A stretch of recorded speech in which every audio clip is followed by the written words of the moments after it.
New York's #1 news. Channel 7 Eyewitness News.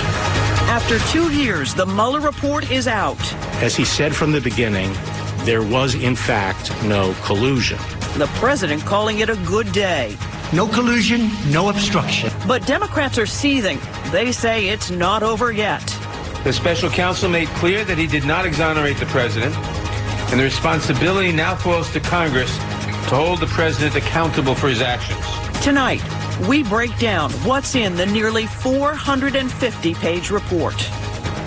And good evening at 5 o'clock. I'm Diana Williams. I'm David Navarro in for Sade. We'll get to that story in a moment. But we begin with breaking news. A police officer shot in the arm in Washington Heights. The call came in just about 30 minutes ago. The location, West 187th Street and Wadsworth Avenue. We are told that 2 suspects are in custody and that 1 is going to the hospital. It is still unclear exactly why. Citizen app video shows the scene, a massive police response. The officer has been rushed to St. Luke's Hospital and is expected to survive. Eyewitness News reporter Lucy Yang here on the way to the scene right now. We'll bring you a report once she gets there. Absolutely. So now we turn to the redacted Mueller report that was released today. It was broken up into 2 volumes, collusion and obstruction. It includes 11 possible examples of obstruction of justice and makes very clear that while Robert Mueller did not criminally charge the president, President Trump is not exonerated on those counts. On the issue of collusion, there was overwhelming evidence that Russia meddled in the election, but no proof that the president or his campaign knowingly helped with those efforts. The reaction to the report, fast and furious. We're going to begin tonight with Eyewitness News reporter NJ Birkin in the newsroom breaking down what the report says. NJ. Dave, there was a time when Donald Trump was convinced his presidency was over. Just one revealing moment in the report that sheds new insight into the president's thinking, what Mr. Trump did and what he apparently tried to do but failed, because some of his orders were not carried out.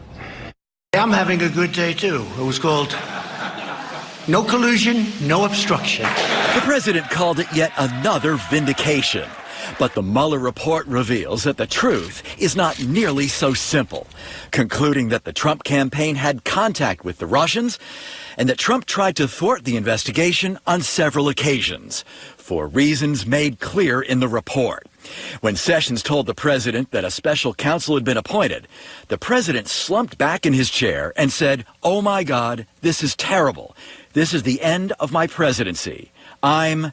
And uses a past tense expletive beginning with an F. The report cites 11 incidents when the president sought to disrupt the investigation, including his firing of James Comey, something the Attorney General sought to explain or excuse before releasing the report.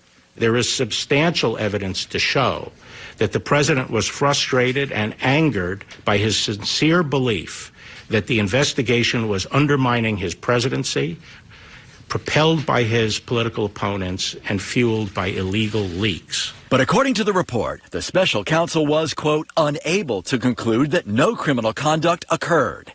And accordingly, while this report does not conclude that the president committed a crime, it also does not exonerate him. Yet the Attorney General said the American people should be reassured, claiming the report proves that Russian operatives acted alone in interfering in the 2016 election. Sound a lot like the president himself. The special counsel found no collusion. There was no evidence of the Trump campaign collusion, no underlying collusion. There was, in fact, no collusion. Well, the report was issued with limited redactions, entire paragraphs, as you can see, blacked out. Well, the reasons? Here they are.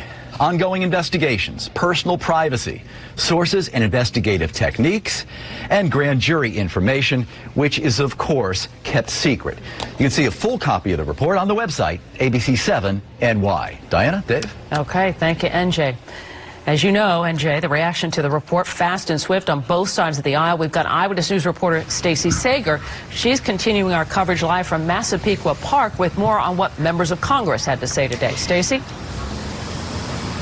Well, Diana, reaction is divided along party lines. Representative Peter King, a Republican here on Long Island, says he believes this report exonerates the president. He says President Trump is no saint, but he's a patriot.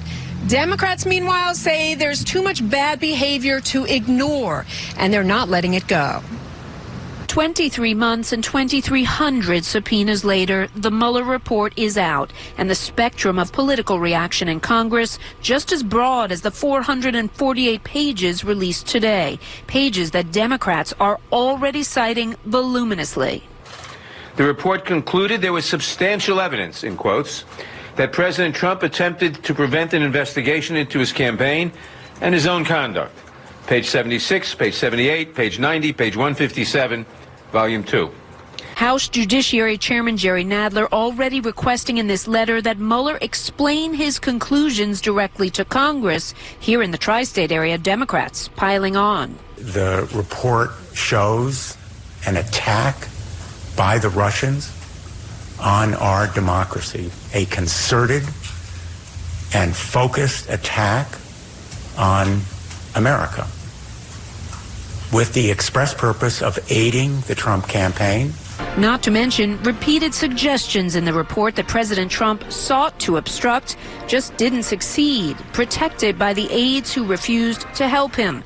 But Republicans say there was simply no criminal intent. To me, that's like venting. You say, stop this, knock it off. And then they say, well, you can't do that. So he doesn't do it. I mean, if he wanted to get it done, he could have done it. I mean, there's no way an aide can stop the president. And with no indictment, questions over how far congressional Democrats will go, specifically regarding impeachment.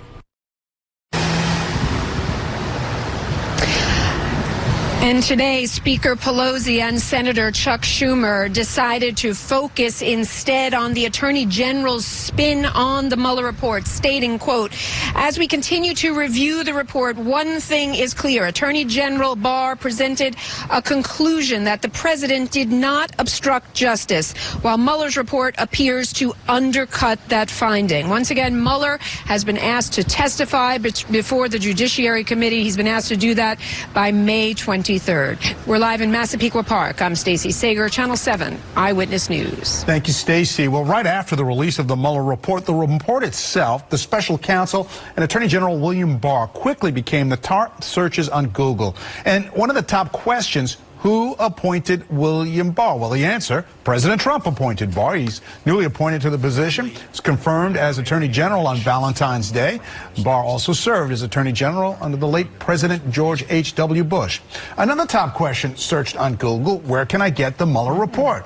Oh, we've made it easy for you. You can find the link to the full report at ABC7NY. And now we want to go back to that breaking news we've been telling you about in Washington Heights. An NYPD officer has been shot. Eyewitness News reporter Lucy Yang live at the scene. She just got there. Lucy, what can you tell us? Well, Dave and Diana, we're at 187th Street and Broadway. Where you can see behind me is a large police presence, a very active crime scene here after a police officer was shot in the arm this afternoon. We're told he has non-life-threatening injuries. He was taken to St. Luke's Hospital. All this happened around half an hour ago. We're told 2 suspects are in custody, 1 taken to the hospital as well. This is what a level 1 mobilization looks like. There was a police-involved shooting, we're told, this afternoon. We're hearing it might have happened in that parking lot you see in the distance there. There are a lot of police officers around that parking lot. We're trying to learn right now exactly what happened, why this ended up in shots fired.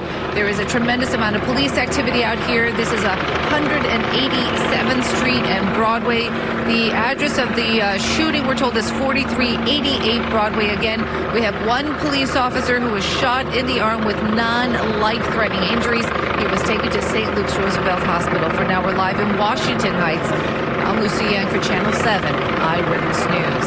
Okay, thank you, Lucy. We turn now to the weather and a stormy start to the holiday weekend. Meteorologist Lee Goldberg is here now with details on our AccuWeather forecast. Lee? So that gives us about 24 hours where there shouldn't be too much in the way of rain activity, a little shower from time to time. We brightened up a little bit, especially from New York City south. Great look to the south where we were all fogged in a little earlier. We're up to 61 degrees and temperatures actually inch up overnight. It's a lot more humid than it was at this time yesterday.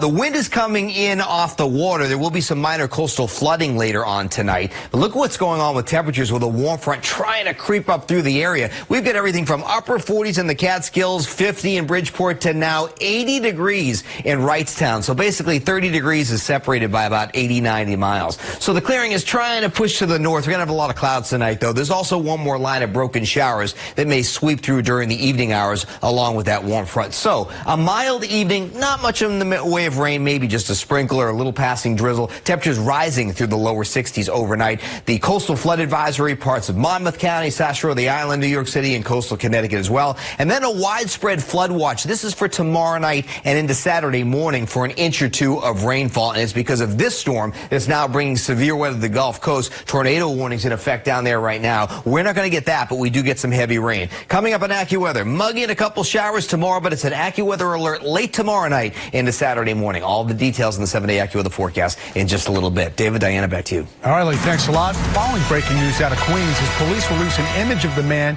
they say shot a clerk inside a pharmacy. Investigators say the gunman attempted to rob the pharmacy on Skillman Avenue in Sunnyside just before 2 p.m.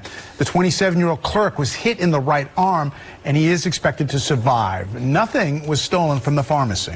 The NYPD is searching for a driver in a hit-and-run in Brooklyn that was caught on surveillance video. This happened last Saturday near Coney Island Avenue and Kings Highway in Midwood. Police say the driver struck a 39-year-old man who was crossing the street and then just kept going. The victim suffered serious injuries. And a brutal and senseless attack in the Bronx. Police are looking for the person who attacked a 70-year-old man from behind.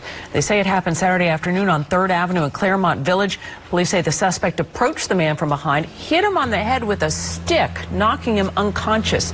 The victim was taken to the hospital with bruises and a laceration on the back of his head. Investigators are now eyeing an electrical short circuit as the most likely cause of the devastating fire at the Notre Dame Cathedral in France. French police official added that investigators cannot go inside the cathedral to search the rubble due to safety concerns from that fire.